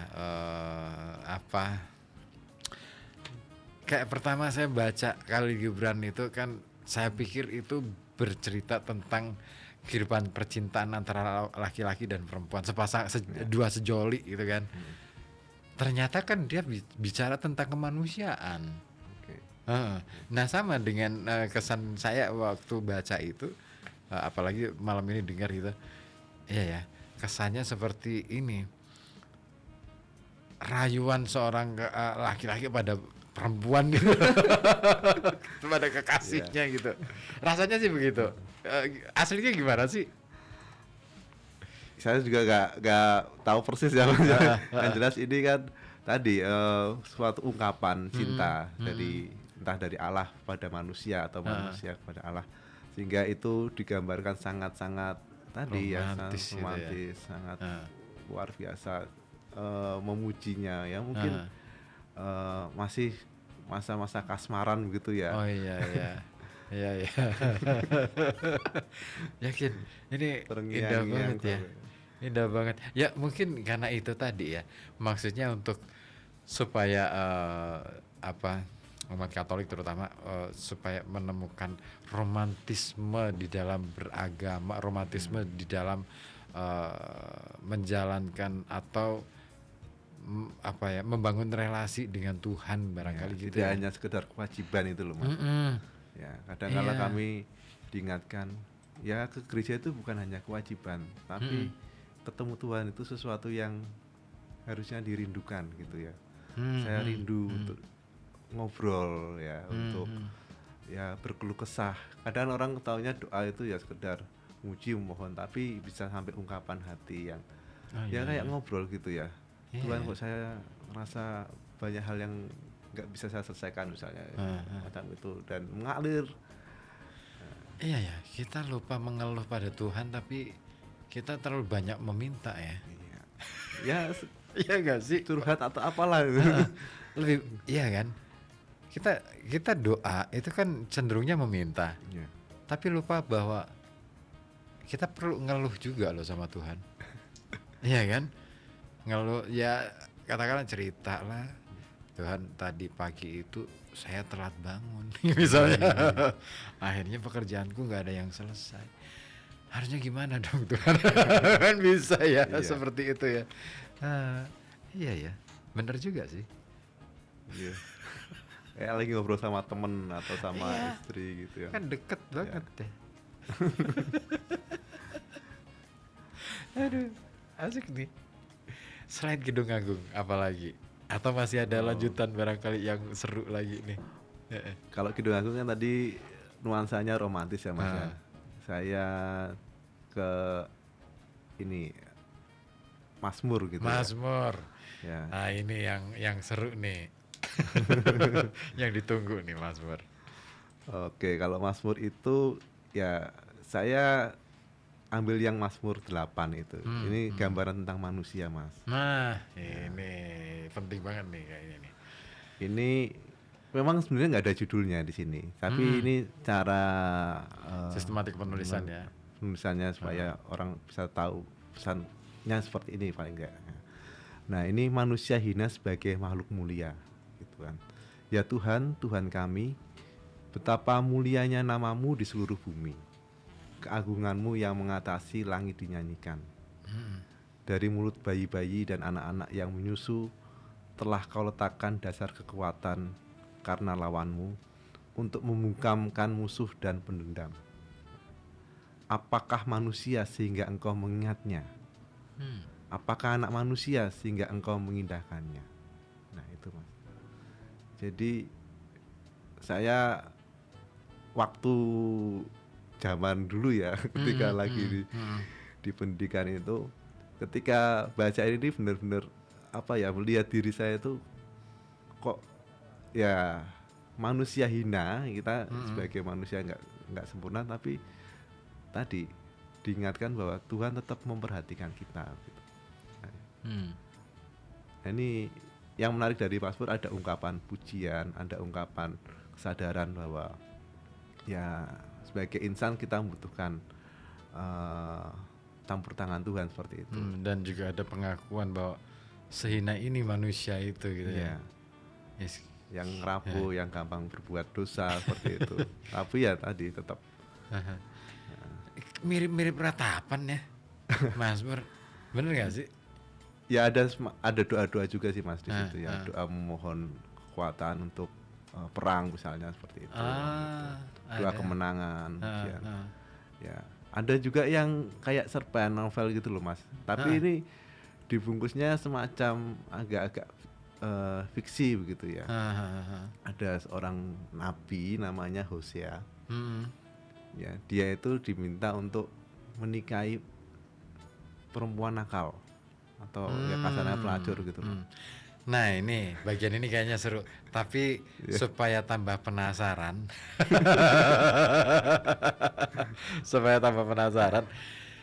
kita jeda dulu deh ya, supaya tambah penasaran. Nah makanya tetap stay tune terus di FM 91,2 Radio Kota Batik, News Interaktif Solutif. Karena Koja Sastra masih akan berlanjut sampai pukul 9 malam nanti.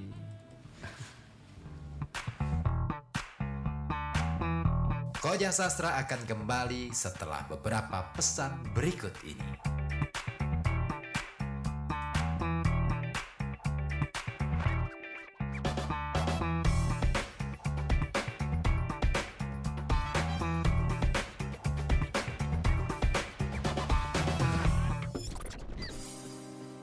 Punya karya puisi, cerpen, atau esai, atau rekaman pembacaan puisi, rekaman pembacaan cerpen, atau juga rekaman musikalisasi puisi kamu. Kirimkan saja ke Koja Sastra. Alamatkan ke email kojasastra@gmail.com. Karya kamu akan dibaca dan diulas di Koja Sastra. Simak acaranya hanya di FM 91,2 Radio Kota Batik. Setiap Kamis pukul 19 sampai 21.00. Kamu juga bisa pantengin via live streaming di channel YouTube Koja Sastra. Dengan ilmu pengetahuan kita bangun peradaban. Dengan teknologi kita bangun kemajuan. Dan dengan sastra kita bangun kehalusan budi dalam berkebudayaan. Salam sastra, salam Koja Sastra.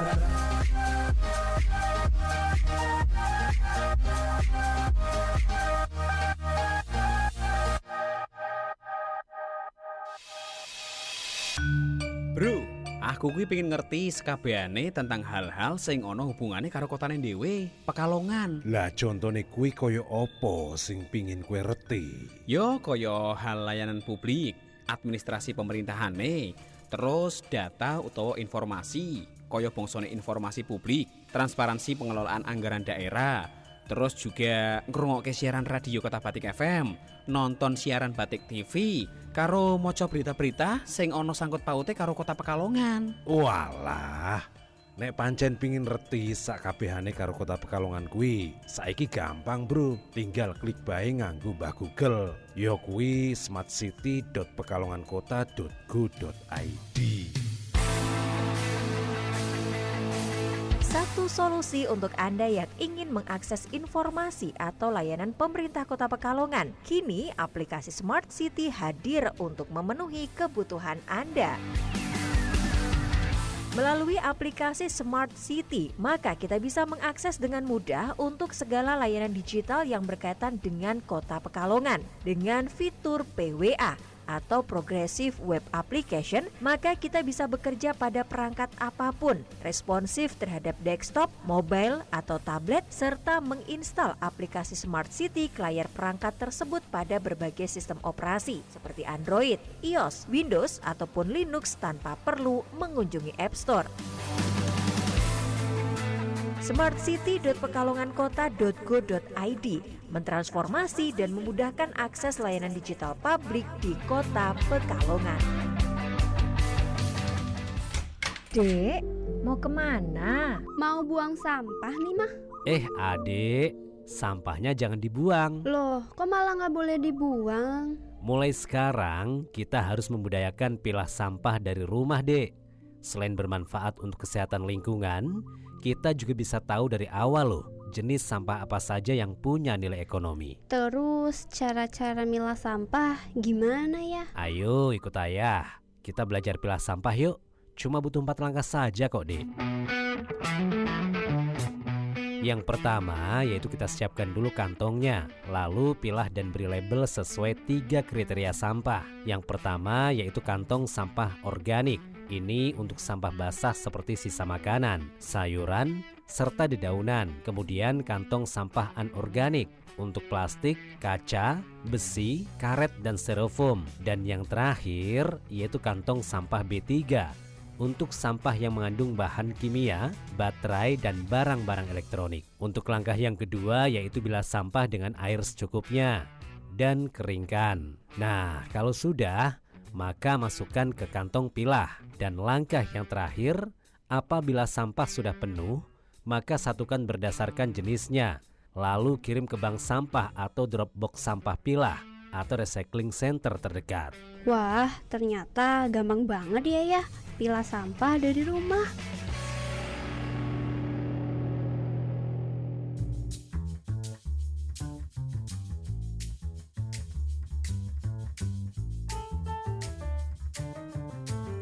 Anda masih menyimak Kojah Sastra bersama saya Ribut Ahwandi hanya di FM 91,2 Radio Kota Batik.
Pecahkan orang.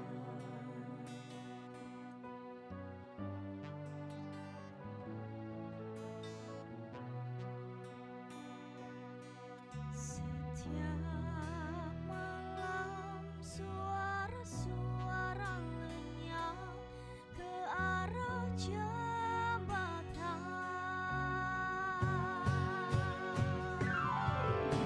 melewati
Oke, balik lagi di Koja Sastra. Sudah menit 47, tinggalkan pukul 20 waktu Radio Kota Batik.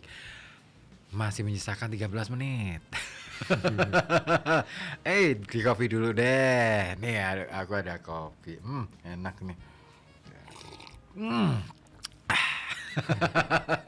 Nggak ada sponsornya itu, Mas? Nggak, sponsornya PLN. Nih ada PLN. Pelanggan tetap. Iya, sebagai warga negara Indonesia, pelanggan tetapnya PLN ya. Oke. Tadi sampai mana sih? Tadi yang cerita. Yang cerita itu ya. Apa tadi? Ada berbau fiksinya gitu ya. Gimana tuh cerita? Ya. Aku pengen denger nih. Oke, tadi kan kita membahas yang soal kitab sastra kebijaksanaan ya Mas ya. Ini sebelum kesana sih, sebenarnya tadi ada Kidung Agung yang cerita romantis, terus banyak juga petuah-petuah kebijaksanaan itu. Ya tadi bukan dilihat kebijaksanaan itu bukan dilihat sebatas pengetahuan sebenarnya Mas. Tapi itu sebenarnya pemahaman orang Yahudi dari apa yang mereka alami dan mereka amati, sehingga nanti dari kebijaksanaan itu muncul tindakan-tindakan seharian yang ya itu sesuatu yang baik dan benar. Akhirnya mereka lakukan ya. Dari kalau wong Jawa mungkin ilmu titen itu ya Mas ya. Atau lebih ke ini ungkapannya kudu bener lan pener gitu. Kebijaksanaan kan itu ya. Itu nggak perlu banyak didiskusikan tapi dipahami aja gitu. Paham aja deh gitu. Ya. Terus yang ini tadi ada kitab Hosea gitu ya Mas ya. Itu kan ada seorang nabi itu memang dia diutus untuk menyampaikan ajaran-ajaran atau firman Tuhan, tapi di situ dibungkus cerita bahwa nabi itu sebenarnya mengkritik orang Israel yang waktu itu masih menyembah berhala juga, mendua gitu ya. Mendua. Nah, Hosea ini diceritakan dia disuruh menikahi seorang pelacur. Nah, pelacur ini adalah gambaran dari orang Israel itu yang yang mengkhianati Tuhan. Sehingga fiksinya tinggi banget ya. Itu Mas. Jadi gimana si Hosea-nya nggak makan hati gitu ya. Dia sudah berusaha menjadi suami yang baik, tetapi istrinya itu juga ternyata ya nggak bener begitu ya. Nah itu sebenarnya kritik untuk orang Israel saat itu. Dia ya di depan di rumah ibadah dia sangat suci, tapi juga pulang atau ke tempat temannya dia masih suka menyembah ya sesembahan waktu itu ya, mungkin dalam bentuk lembu emas atau apa. Nah itu tokohnya itu namanya Gomer waktu itu ya. Gomer ya, Hosea dan Gomer istrinya. Itu fiksi ya atau diceritakan dalam ini. Tapi ya. Nabi Hosea itu memang beneran ada atau tokoh beneran atau tokoh fiksi gitu?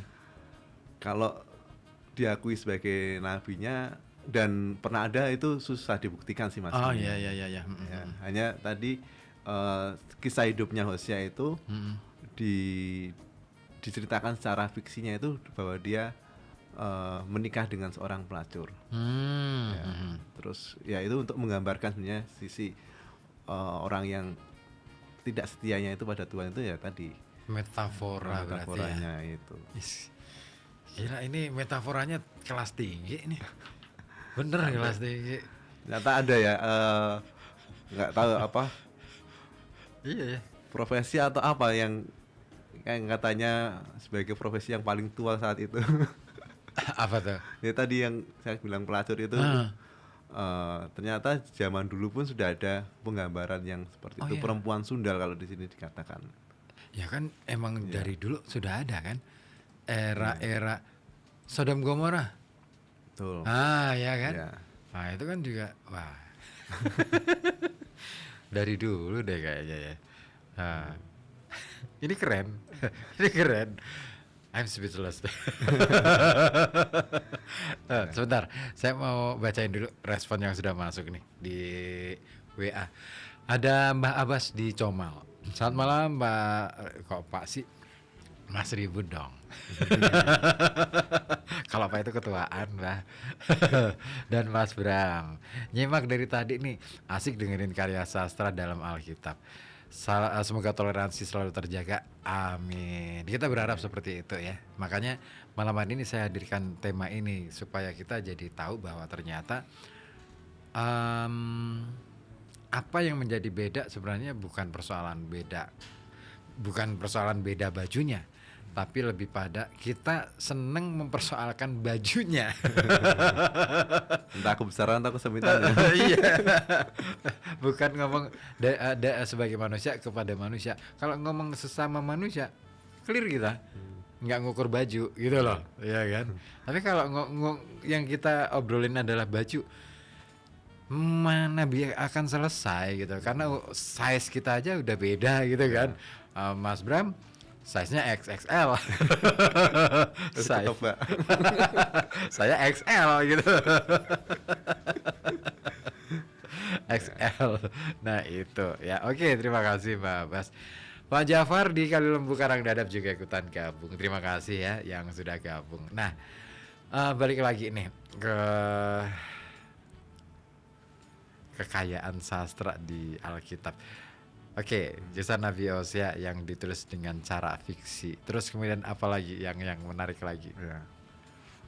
Kalau dari tadi ya perjanjian lama perjanjian baru itu ya pada intinya sebenarnya Mas, dalam perjanjian lama itu secara ringkas hanya bisa dikatakan yang mau dikatakan penulis-penulis ini bahwa aku adalah Allahmu, kamu adalah umatku gitu. Ya, secara ringkasnya seperti itu Mas. Maka ya banyak persoalan di situ, umat banyak yang nggak setia dengan ajaran Tuhan. Nah, dalam perjanjian baru itu sebenarnya pusatnya tadi ya kedatangan Yesus, lahirnya Yesus sebagai manusia. Itu yang menarik tadi, perjanjian baru itu benar-benar pengaruh Yunaninya kuat Mas. Oh ya, seperti logos kan, logika atau logos itu yang di sini terjemahkan firman. Ya, firman telah menjadi manusia. Ya. Itu bagaimana ajaran kekristenan waktu itu berusaha beradaptasi dengan ajaran dunia Yunani yang filsafat itu.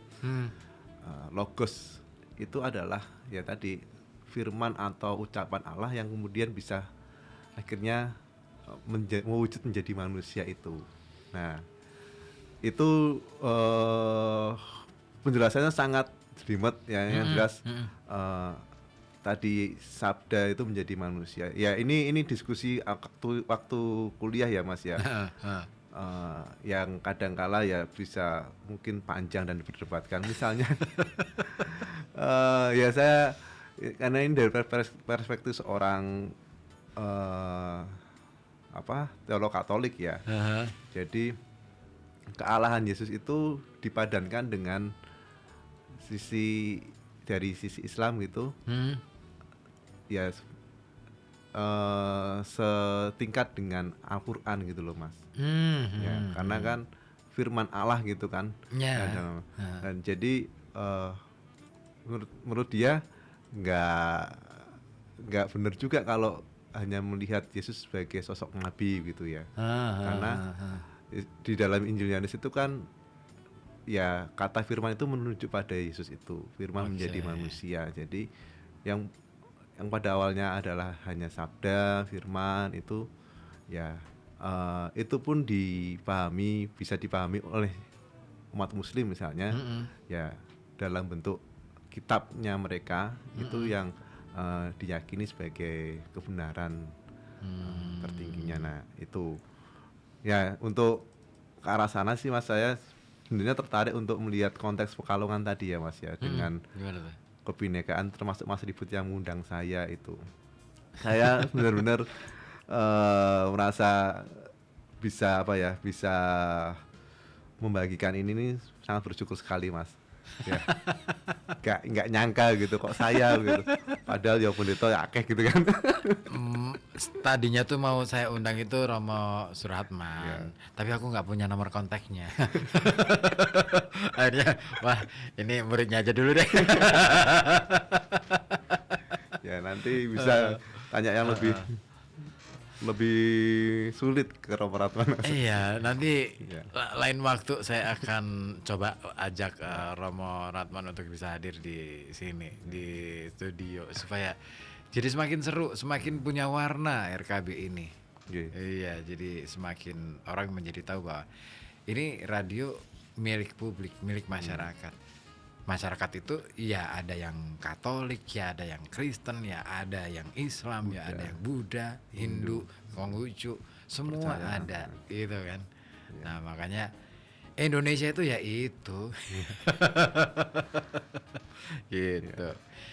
Mas Bram, tapi kita dibatasin waktu nih. Oke. Pinginnya lebih lama lagi.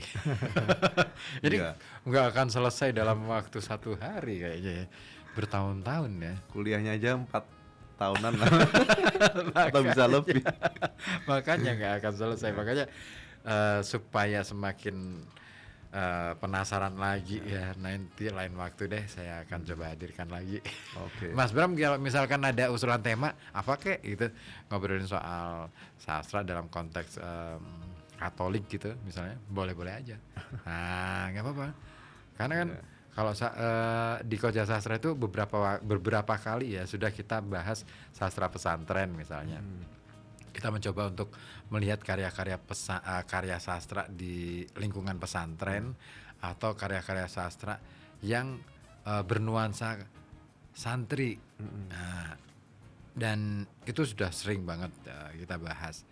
Ada yang berbahasa Arab, ada yang berbahasa Jawa, ada yang, nah saya pengen nanti kapan-kapan ada nggak karya-karya sastra yang khas banget dengan apa ya, nuansa kekatolikan gitu misalnya. Nah itu boleh dong dibagi itu di sini. Satu mungkin ini sebagai closing statement Mas. Oke. Boleh, monggo. Ya tentu tadi ya banyak hal yang saya sampaikan mungkin tidak terlalu lengkap. Dan yang jelas ini sekedar awal mula bagi pendengar dan silakan nanti kita tetap punya kebenaran iman masing-masing ya. Dan saya ingin menyampaikan, membacakan sedikit apa yang tertulis di sini. Para pendengar radio Koja Sastra. Ini tentang manusia yang digambarkan dari dunia hewan-hewan gitu loh Mas. Ya. Tapi sangat menarik buat kita begini ya. Serigala akan tinggal bersama domba dan macan tutul akan berbaring di samping kambing. Anak lembu dan anak singa akan makan rumput bersama-sama dan seorang anak kecil akan menggiringnya. Lembu dan beruang akan sama-sama makan rumput dan anaknya akan sama-sama berbaring. Sedang singa akan makan jerami seperti lembu. Keren. Apa itu maknanya? Benar-benar ini kan serigala yang mau apa ya, bergaul dengan hewan yang harusnya dimangsa kan Mas. Iya. Benar-benar dunia pada akhirnya akan menemukan kedamaian pada akhirnya.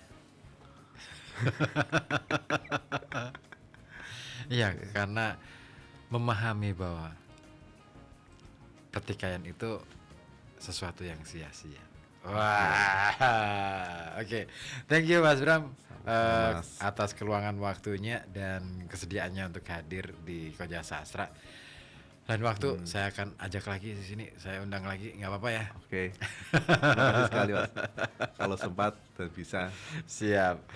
Oke, itulah tadi kawan ya obrolan kita selama 2 jam ngomongin soal menilik nilai sastrawi dalam Alkitab. Semoga aja ini menjadi wahana pembelajaran baru buat kita semua yang saat ini mungkin sangat awam dengan masalah itu, tapi paling tidak dengan sastra kita bisa membangun peradaban lebih baik, kita bisa membangun nilai toleransi yang jauh lebih mendalam lagi. Harinya dari kawasan Kurijo 7 FM 91,2 Radio Kota Batik News Interaktif Solutif. Saya Ribut Awandi harus pamit undur diri dari Koja Sastra. Dan jangan lupa nanti malam pukul 10 masih akan ada Rehat Malam dengan bintang-bintang tamu yang kece juga. Thank you. Selamat malam Koja Sastra. Bye-bye.